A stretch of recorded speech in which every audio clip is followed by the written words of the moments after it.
Halo semuanya, kembali lagi bersama saya Chandrica dan pada kesempatan kali ini saya akan mewakilkan kelompok C untuk menjelaskan tugas hasil dari validasi pasar. Oke, kita melihat dari survei masalah. Jadi kita melakukan survei dan interview kepada calon customer dan kita mendapatkan hasil bahwa 3 permasalahan teratas mereka itu adalah 87% sering merasa insecure, 62,5% masih merasa stres, dan 50% dari mereka sering merasa cemas. Nah, permasalahannya tidak sampai di sini aja, tapi kita melihat bahwa solusi yang mereka ambil untuk permasalahan-permasalahan yang dialami itu cenderung berjangka pendek seperti itu. Jadi mereka tahu bahwa mereka itu insecure karena orang-orang di sekitarnya itu lebih sukses daripada mereka, tapi mereka tidak memiliki kemauan untuk berubah. Tapi cara mereka untuk mengatasinya adalah hanya sekedar liburan, dan kemudian jika feeling mereka sudah enak lagi, mereka melanjutkan kegiatan atau aktivitas seperti biasanya. Tidak ada perubahan apapun. Sini kita bisa melihat di permasalahan umum itu kita bagi jadi 3. Yang pertama adalah mereka sering merasa banyak orang di sekitarnya itu udah lebih sukses, tapi mereka tidak berusaha untuk menyelesaikan masalah tersebut, hanya mencari hiburan yang sifatnya sementara. Dan kemudian mereka merasa perlu untuk ke psikolog, tapi permasalahannya di sini itu tidak kesampaian karena permasalahan budget, waktu, dan juga butuh effort yang lebih. Dan yang ketiga itu adalah mereka lebih menyukai komunikasi dua arah, namun mereka itu tidak puas dengan yang ada saat ini karena sistemnya masih by chat dan juga terkadang masih bersifat judging atau menghakimi, tidak hanya mendengar gitu. Selanjutnya kita lanjut ke solusi yang kami tawarkan. Jadi kita melakukan brainstorming dengan mengombinasikan antara problem dan juga opportunity. Nah, kita melihat dari hasil wawancara dan survei yang sudah kami lakukan, itu adanya masalah, yaitu permasalahan self-development pada generasi muda, di mana adanya minimnya motivasi, kemudian banyak dari mereka yang merasa cemas, stres, insecure, dan lain-lainnya.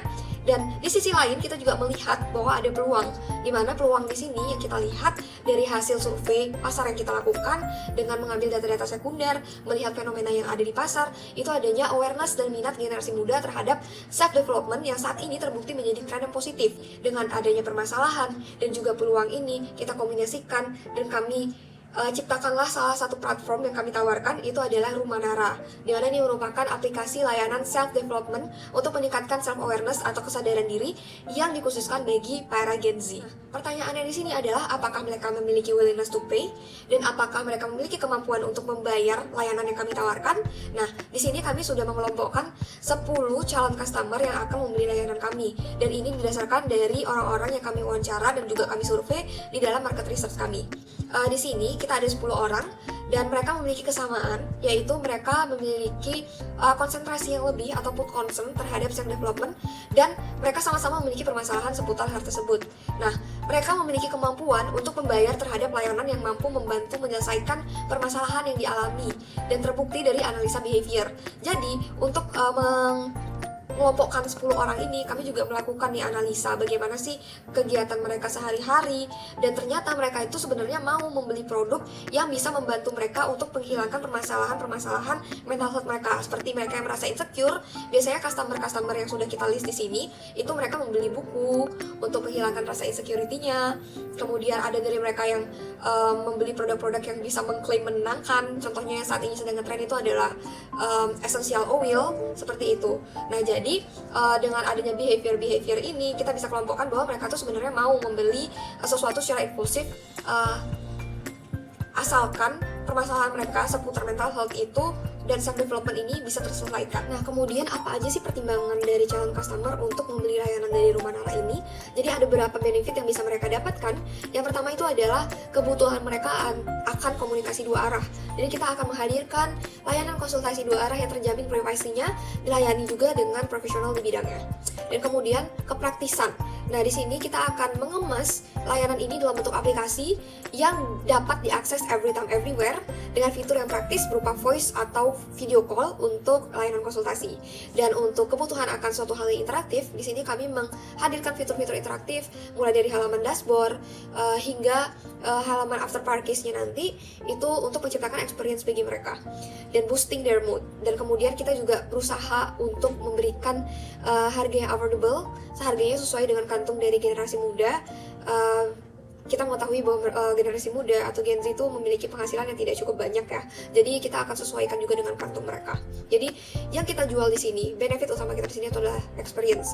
Jadi layanan berupa premium dan subscription itu digunakan untuk gaining trust dan juga membiarkan mereka untuk bereksperimen terlebih dahulu. Mana sih proses menentukan pembelian untuk layanan aplikasi Rumanara ini? Nah, bisa kita lihat di sini kami membuat sebuah bagan bagaimana sih customer behavior, bagaimana sih perilaku mereka dari awal hingga membeli aplikasi ini, membeli layanan di aplikasi ini, mohon maaf.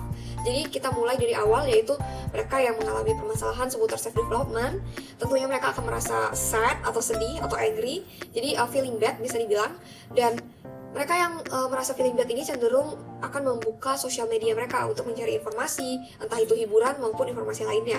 Nah, di sini Rumanara akan hadir di sosial media sebagai tools pemasaran untuk meningkatkan brand awareness. Dan kemudian ketika mereka sudah mendapatkan informasi terkait Rumanara, tentunya akan menimbulkan curiosity dari mereka. Mereka akan kepo apa sih itu Rumanara dan mulai mengunduh aplikasi. Nah, kita akan segera memulai experience di dalam aplikasi. Setelah mereka mengunduh, itu mereka akan masuk ke halaman pembuka. Ya, di sini kita akan langsung memberikan short greeting yang bentuknya interaktif dan motivational quotes dan juga pertanyaan untuk boosting mood kayak how was your mood today, seperti itu. Dan kemudian akan lanjut lagi ke halaman dashboard aplikasi. Jadi di sini kita akan memberikan informasi praktis dan singkat seputar aplikasi dan juga akan memberikan free trial untuk mereka yang baru pertama kali mengunduh. Nah, tentunya dia akan boosting dari mood juga. Mereka pasti akan merasa lebih senang karena mendapatkan suatu hal yang gratis untuk mereka bercerita dengan orang lain. Apalagi di sini yang kita hadirkan itu adalah orang yang profesional di bidangnya.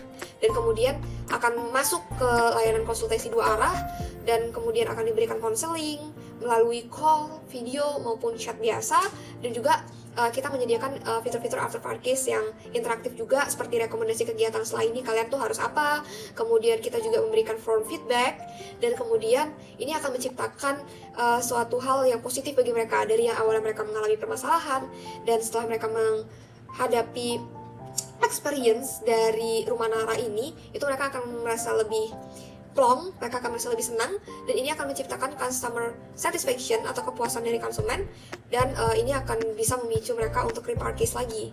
Nah, jadi di sini kita juga akan memberikan opsi subscription dengan sistem bundling. Nah, untuk penghitungan TAM-nya sendiri bisa dilihat langsung pada slide. Jadi di sini kita bisa melihat bahwa penghitungan TAM-nya secara spesifik itu adalah seluruh Gen Z yang ada di Indonesia yang kita cari melalui data BPS, dan kemudian kita kurasi lagi, kita saring lagi, karena tidak semua Gen Z itu memiliki concern terhadap mental health dan self development. Jadi dari yang data sekunder yang kami dapatkan itu ada 10-20%. Nah, di sini kita ngambil yang paling kecil 10% dari total Gen Z yang ada di Indonesia.